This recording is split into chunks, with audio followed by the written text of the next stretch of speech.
Order. Question number 2, Right Honourable Winston Peters.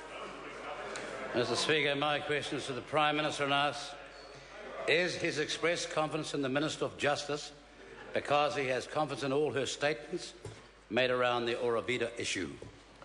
Right Honourable Prime Minister. Mr. Speaker, I have expressed confidence in the almost 6 years Judith Collins has been a Minister. She has made a significant contribution to the Government and New Zealand in the portfolios she has held.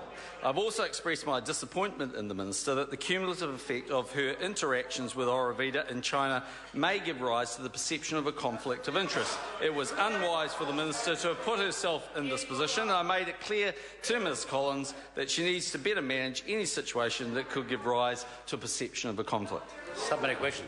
Supplementary question, Right Honourable Winston Peters. Well, if that's the case, Prime Minister, and that's all it is, why did Judith Collins fail to honestly disclose benefits she received, which she is required to do under our law? Right Honourable Prime Minister. Well, Mr. Speaker, I have no responsibility for that. If the member is implying that she has some benefits she should have put on a pecuniary interest, that is a matter for the member. Supplementary question. Order. Order. Order. Supplementary question, Right Honourable Winston Peters. Then why has publicly and in this Parliament hitherto he has expressed confidence in Judith Collins when she has concealed pecuniary interests? Order. That is exactly the sort of question I referred to in my substantive ruling. Order, member, sit down. This is an outrage. Order. The member will stand, withdraw and apologise for that remark. I'll have thought and apologise. Now resume his seat. Now resume his seat. That question is a direct reflection on a member of this House, and I am ruling it out of order. The member may have further supplementaries he can use, but if that tone of questioning continues, I will move to the next question. Supplementary question, Right Honourable Winston Peters. Prime Minister, why did Judith Collins, according to this document, which is from the Registrar of Pecuniary Interests, and her declaration, fail to declare pecuniary and other specified interests? Order. I think we're going... Order. Member will resume his seat. Order. I fear we're going down the same track, but I'm going to invite the member to ask his question again. Again, if it has a personal reflection of a member of this House, I will rule it out of order. Supplementary question, Right Honourable Winston Peters. My supplementary question to the Prime Minister is, how can he have confidence in Judith Collins when she failed under this document, which I'm happy to table and which the US Speaker would have read, failed to declare pecuniary and other specified interests in her declaration to the Registrar of Pecuniary Interests, as was not disclosed in the Registry of Pecuniary Interests 2013, and I seek leave to table this document after the answer. Before I ask the Right Honourable Prime Minister to answer the first part of the question is why can he have confidence in the Minister, which is perfectly in order. If the member is making those sorts of allegations, I remind the member of the proper way to do so, and that is in writing to the Speaker at his earliest opportunity. Right Honourable Prime Minister. Mr. Speaker, the member's making obviously some sort of allegation which he needs to substantiate. I haven't seen that. He needs to show us. Supplementary question. Supplementary question, Right Honourable Winston Peters. Prime Minister, how can he have confidence in this Minister when this Minister failed to disclose, as required by law, as disclosed in this document, which I'm going to table, substantial benefits, and yet over 2 months earlier, confidentially disclosed them to him as Prime Minister? Well, Mr. Right Speaker, Honourable Prime Minister, it's the same answer as the one before. Point of order, Speaker. Point of order. Right Honourable Winston. Mr. Speaker, I wish to table 2 documents. One is Judith Collins' return to the Registrar of Pecuniary Interests 2013. Order. There's no need to do that because that has been tabled. Well, apparently there was when your first ruling. Order. That has been tabled already in this House. Second document. I seek to table a report to Cabinet signed off by Judith Collins, dated 7 November 2013, where she refers to, confidentially... Order. The document's been described as obviously a Cabinet report, travel document.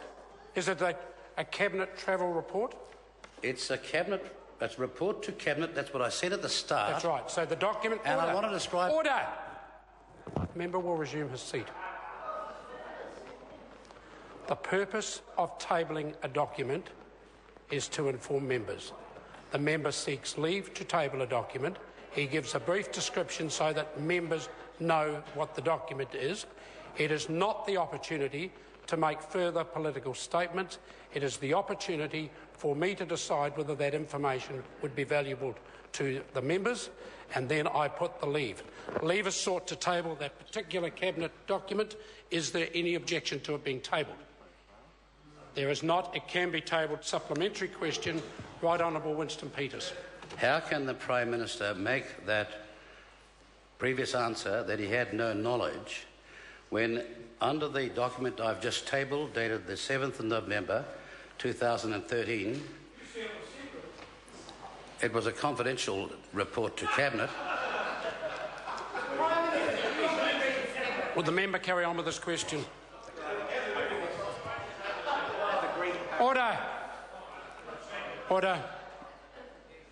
How can the Prime Minister claim to have no knowledge when the Minister of Justice advised him on the date I gave of the following, that the Chinese government had provided, to use her words, substantial support for all meetings, accommodation in Beijing, and transportation and facilitation, all of which are required by the Peculiar Interest Register for her to declare? Order. Order. Order. That question is directed to the Right Honourable Prime Minister. Well, Mr. Speaker, we'd have to go and check with the Pecuniary Interest Register, but if the member is basically making the allegation that because she was on a visit where there was a private meeting that she used, government basically funded things or whatever, and that's a pecuniary interest, then my understanding is, amongst other things, one of the dinner, I think, was actually in the hotel. She didn't use any transport. Point of order, Speaker. Order. Order. This is a point of order. The Right Honourable Winston Speaker, Peters. my point of order is that I made no mention of any dinner or anything else. I'm talking about substantial support... Order. If the member's now disputing the answer that's given by the Prime Minister, it's my job to rule here, and on that case, the Prime Minister addressed... Member resumes seat. On that occasion, the Prime Minister has addressed the questions asked. Maybe not to the satisfaction of the member, and that's very possible. Then the way forward is not to dispute the answer that's given by the Prime Minister, but to ask further supplementary questions. Prime Minister. Supplementary question, the Right Honourable Winston. Why is he claiming no knowledge of Judith Collins receiving the benefits which she referred to when she wrote to him months before the declaration, giving evidence of benefits which are required to be declared, and yet she did not publicly declare them when she returned that report at the end of 2013? Right Honourable Prime Minister. Speaker, that's not what I said. Mr. Speaker, what I made quite clear was I don't understand the information that the members got of the allegation at the time he actually asked that specific question. As I said, he should have made those allegations. If there's some irregularity with their pecuniary interest, we'll have a look at it. On the face of it, it doesn't actually sound like it to me, but we'll go and check that. From what I can see, if the member could just speak a bit more clearly, it might help everyone, including the media. Yes. Mr. Speaker. Order. Supplementary question, Right Honourable Winston. Supplementary question. If it was good enough for other ministers, and they all did, including Mr. Coleman, to declare such travel and such hotel payments by other governments, because it's required under the law of this country to declare them, why did that minister not declare it? And more importantly, why, when he found out much earlier that she didn't declare it, has he not sacked her? Right Honourable Prime Minister. Mr. Speaker, we'll need to check the specific details around the pecuniary interest. There's a whole lot of different rules that govern this area, but I wouldn't be entirely surprised if Mr. Peters is completely, utterly and wrong like normal. Supplementary question. Order. Order. Supplementary question, the Right Honourable Winston Peters. Prime Minister, having received a copy of the pecuniary interest declaration which does not show these benefits required by law, and knowing that on the 7th of November the Prime Minister, as Prime Minister, received a report of those benefits, why was Judith Collins engaging in a cover-up, and why did he, as Prime Minister, with that foreknowledge, join that cover-up as well? Well, that, again, is a very marginal question. I'll leave it to the Prime Minister. Right, Honourable Prime Minister. There is no cover-up, but because the member, I think, is actually failing to make much coherent sense at all, maybe I'll take the unusual step of asking the question and answering it. If the member is asking, should she have included something in her pecuniary interests, the answer is, I don't know, but guess what? I'll go and check. Order. Order. Order. Order. Supplementary question, Brendan Horan. Thank you, Mr. Speaker. Order. Order. Order. Order. If I could have some assistance from David Bennett, I'd be grateful. Is this a point of order? Yes, sir, it is a point of order. I will hear the point of order first. Mr. Speaker, I came to the House today with a copy of the 2013 Pecuniary Interest Declaration, which the Minister of Justice had completed. I came also with information that the Prime Minister knew months before that date. Order. Can the member come and to my point is, why on earth, in the interest of fairness, did you stop me from answering legitimate questions? Order. I'm very tempted to be asking the member to leave the House for that inference. Supplementary question, Brendan Horan. Thank you, sir. To the Prime Minister.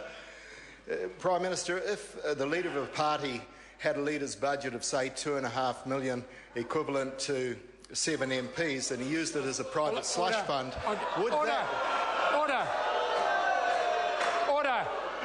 Order. Would the member please resume his seat? There is no responsibility, Prime Ministerial responsibility, for the budgets of a political party. That question is out. Order! That question is out of order. Supplementary question, Grant Robertson. Thank you, Mr. Speaker. To the Prime Minister. In light of his statement to the House last Wednesday in reference to the Ministry of Foreign Affairs and Trade papers released about Judith Collins' trip to China, quote, all the way through it talks about a private dinner, end quote. How does he explain the email exchanges as late as 16 October where the Minister's office are asking why the dinner is not included in the official visit program? Right, Honourable Prime Minister. Mr. Speaker, it was a generalisation. Maybe I should say most of the way through. Supplementary question, Mr. Speaker. Supplementary question, Grant Robertson. To the Prime Minister, are all of his answers about Judith Collins generalisations, or does he actually have to answer the facts that this was, until the 16th of October, an official dinner, not a private dinner, and actually he misled Parliament last week? The Prime Minister can answer any of those questions. Mr. Speaker, it's quite wrong. In my opinion, it's been a private dinner the whole way through. Point of order. Point of order, Grant Robertson. Speaker, I seek leave of the House to table an email from the Minister of Justice's office to the Minister of Foreign Affairs and Trade on the 16th of October asking why the dinner was not part of the visit program. Before I put the leave, is the member aware of that document has already been tabled in this House? Not members. On the order, the member is seeking leave to table that particular email between the Minister's office and MFAT. Is there any objection? There is none that can be tabled. Question. Point of order, Honourable Jerry Brownlee. Mr. Speaker, I think it's worth noting, and perhaps you might like to clarify for members, that if members find that someone has done something that is irregular and is outside of standing orders, for example, matters relating to pecuniary interests, that the first point of call should be to the Privileges Committee, not necessarily to the House at a much later time. Mr. Speaker, the same would apply to the document that Mr. Robertson received under the Official Information Act release some weeks ago, Mr. Speaker.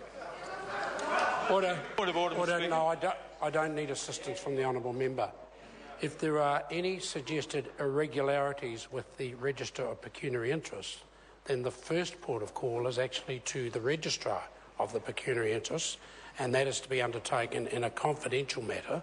As I pointed out in a substantive ruling earlier, if there are any serious allegations of potential corruption, etc., then the way to raise those is directly with the Speaker at the earliest convenience. Point of order, Honourable Trevor Mallard. Mr Speaker, I was involved in the drafting of the standing order that you're referring to, and so members have two choices. They have a choice of bringing something up for correction with the registrar and through the Privileges Committee through that route, or all members have a right to bring up those matters in the House. But if they do, they exclude their ability to take it to the Privileges Committee. They've always been left with the dual track, Mr Speaker. I thank the member for his contribution.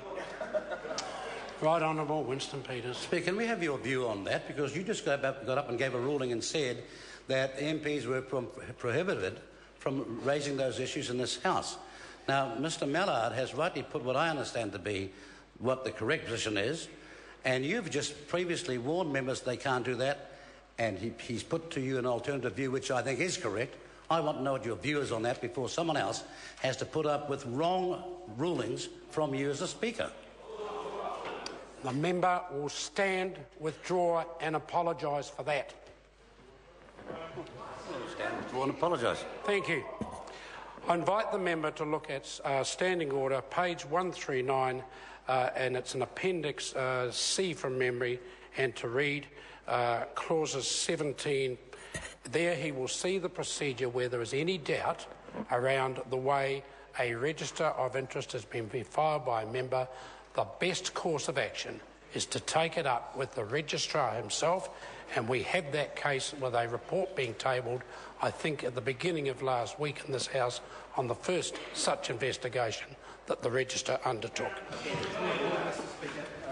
Point of order, the Honourable Jerry Brownlee. Mr Speaker, I only make this comment because I think it's starting to feel like you are being dragged into an arrangement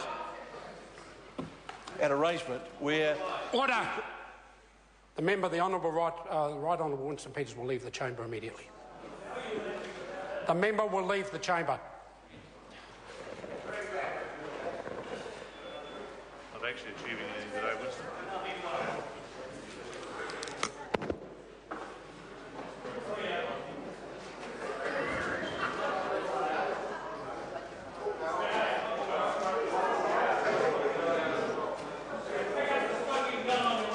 Order! Does the Honourable Jerry Brownlee wish to continue with this point of order? I'm listening to a point of order at the moment. Given that the line of questioning related to information that came from a cabinet note about a minister's travel, I think it's important to get on the public record so that there's no lack of clarity among those who might be reporting this afternoon that ministers aren't... Order! If I have to ask another member to leave the chamber for interjecting through a point of order, I won't hesitate to do so. Would the member please carry on with this point of order? Mr Speaker, the point is that ministers are not required to declare on their private pecuniary interests ministerial travel. That is accounted for in another way, and that's exactly how Mr Peters came by the information that he tried to suggest today was, in fact, a breach by the Honourable Judith Collins. It was not. I appreciate the point the member's made. Now, a further point of order from the Honourable... Yes, thank you, Mr Speaker. I think the Honourable Trevor Mallard and the Right Honourable Winston Peters correct, sir. Looking at Rule on 138, 16.1, it says that a member who has... 16.1 on page 138, a member who has reasonable grounds to believe another member has not complied with his or her obligations to make a return may request the registrar to conduct an inquiry. It's not a must. There are alternatives. Thank you, sir. I accept the point the member's making. Now, point of order, Tracy Martin. Mr Speaker, I ask you for fairness. You asked the Right Honourable Winston Peters to remove himself from this chamber because he shouted out during a point of order. I asked you to remove the Honourable Tohanare for exactly the same reason when he shouted out across the chamber while you were still on your feet, sir. I think the member raises a fair point, and The Honourable Tohanare does not help the situation by interjecting a point of order. The right honourable member wasn't ejected from this House for speaking through a point of order. It was the very derogatory comment he made with his interjection. I'll hear from Tracy Martin. The Right Honourable Winston Peters shouted out, "I wonder why." That's right. And is that any less offensive, sir, than pick up the smoking gun on your way out? Order. Order. On reflection, I think the member makes a good point. And the Honourable Tohanare has beaten me to it. Point of order, Grant Robertson. Speaker, I just, speaking to the point of order that Jerry Brownlee raised earlier, just want to make clear that in terms of what material ministers do have to place on their pecuniary interests, I think it's interesting to note that the Prime Minister and others have declared on their pecuniary interest register where a foreign government has contributed, for instance, to travel costs, whereas I think Mr Peters was making the point that Ms Collins didn't do that. Order. Point of order, the Right Honourable. Mr Speaker, this might help clarify things. If one goes to the pecuniary interest